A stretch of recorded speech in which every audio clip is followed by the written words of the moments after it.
Okay, so let me see if I can share my screen. Share my screen, our studio share.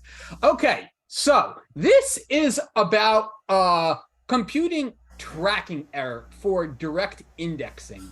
I don't have the code, perfectly written to be easily broken down, but the idea is that there is a new investment paradigm called direct indexing these days, which basically says that an investor wants to mimic a stock index such as the S&P 500, the stock market, right? It's made up of the 500 biggest companies in America. But some of those companies might be, for instance, gun manufacturers. So an investor might not want to hold those companies in their portfolio, and also they want to they want to minimize taxes, so they don't want to trade as much. So what they want to do is to minimize tracking error, and tracking error is defined as it has actually two different definitions. One is similar to the volatility of the portfolio. So those of you that are familiar with covariance matrices might be familiar with the notation of weight transpose S multiplied. So X transpose S multiplied by X, which gives you so X is n by 1, S is an n by n covariance matrix. So X prime is 1 by n, S is an n by n covariance matrix, and X is n by 1. So if you do the matrix math, you get a 1 by 1 ex ante estimation of volatility. Now, tracking error is similar when you know the composition of the index you are trying to replicate. So say we have an equally weighted portfolio of 500 stocks, then so basically the S&P 500 except equally weighted, then our X anti-tracking error is going to be written as X minus 0.002 prime multiplied by S multiplied by X minus 0.002. So the idea being that there's also another way to estimate tracking error ex post, which is the rolling standard deviation of portfolio returns minus index returns of some period, such as 21 trading days. And the idea being that you want to compare these two different estimations to estimate how well your algorithm can predict the tracking error that you will get in a month by estimating it today. So here I have a small example using some sector spiders from the S&P 500, XLE, XLF, and so on. So this function, tracking error comparison, it has equal weights, inverse volatility weights, and sample covariance tracking errors, and then there's principal components covariance tracking errors. Because generally in practice, what I found is that if you try to estimate a covariance matrix and you have a 500 stock universe, then you want a timely covariance matrix estimate. So you do not want to, and in order for the sample covariance matrix to be valid, you need at least as many observations as there are stocks in that matrix. So you need at least 2 years of the covariance matrix, which is unacceptable because it's extremely laggy. So then basically it compares to it, like, let's just call the inverse volatility weight portfolio our active weights, which is to say that the investor's portfolio will be all, these 10 assets or so, except each one will be weighted by its inverse running standard deviation. So if you have something like tech, which is very volatile, you'll hold less of that than the equal an equal weight allocation. But if you have something like consumer staples, which is relatively stable, you'll hold more of that. And there are multiple ways to compute the covariance matrix in this case, because there are only 10 assets, because we're using ETFs.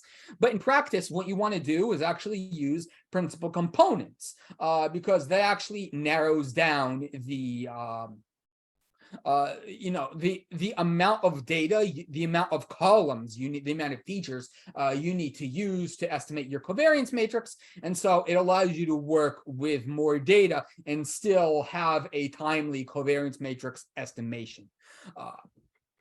So essentially we compute two tracking errors, two different tracking errors, one using the sample covariance matrix and one using the PCA covariance matrix.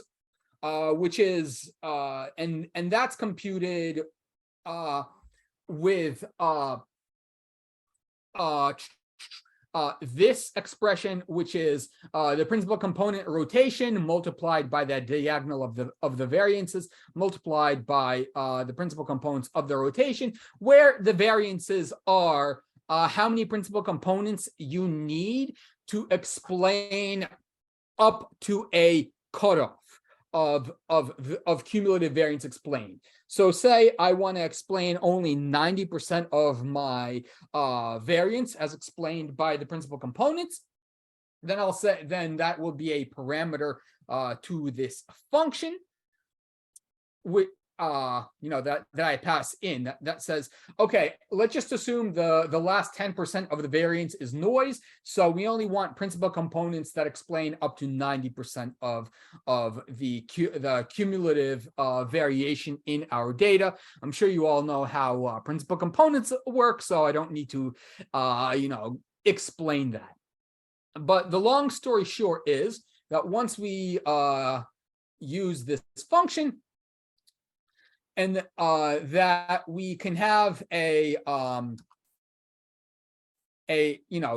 tracking error comparison for our returns, and then we and then we can do an ex post comparison. So we have two different calculations of tracking error, and then we can plot this, which is, let me get this out of the way. So we have three separate time series of three separate estimations, and essentially I have to lag one of these tracking errors. So the ex post I have to lag 1 month back. So that is, if I estimate the tracking error, say at January 31st, then it will take me until February 28th to see what my actual ex post tracking error is. So I need to lag that February 28th estimate 1 month back, so I can compare apples to apples. And this is a chart of how the different estimations stack up. So in black, we have the ex post tracking error. In red, we have the ex ante tracking error estimation using the sample covariance matrix, and in green we have the ex ante estimation using the principal components. So as you can see, they're all pretty close together. The green and the black are pretty close together, and in fact, I can even null out the sample covariance estimate and just plot the ex post versus the ex ante principal components, principal component estimation. And even though there are sometimes that the estimate is a bit off, on a whole, it's actually pretty close. So what we can actually do is also do some summary statistics on these estimates. So we can look out and say, like, the root mean squared error of the ex ante principal components to the ex post tracking error, and we can see that the root mean squared error is around 69 basis points. That is 69% of 1%.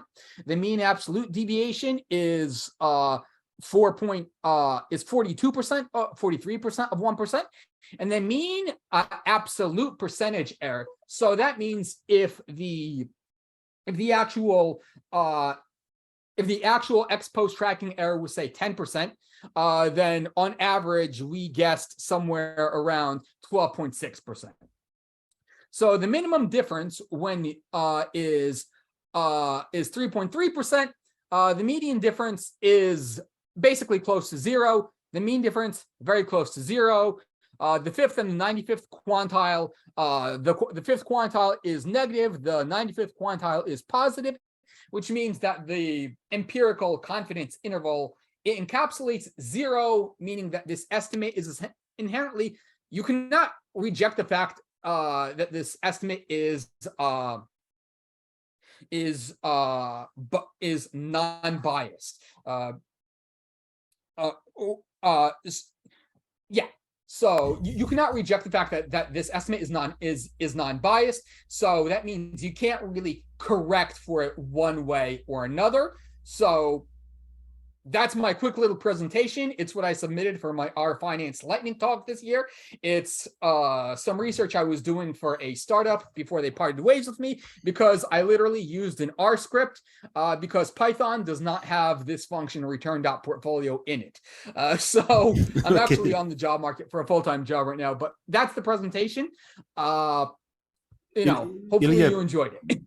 Perfect. I need to connect with you because this MAPE error you're using, I want to discuss it with you because I have another function which we developed, which I think is much better.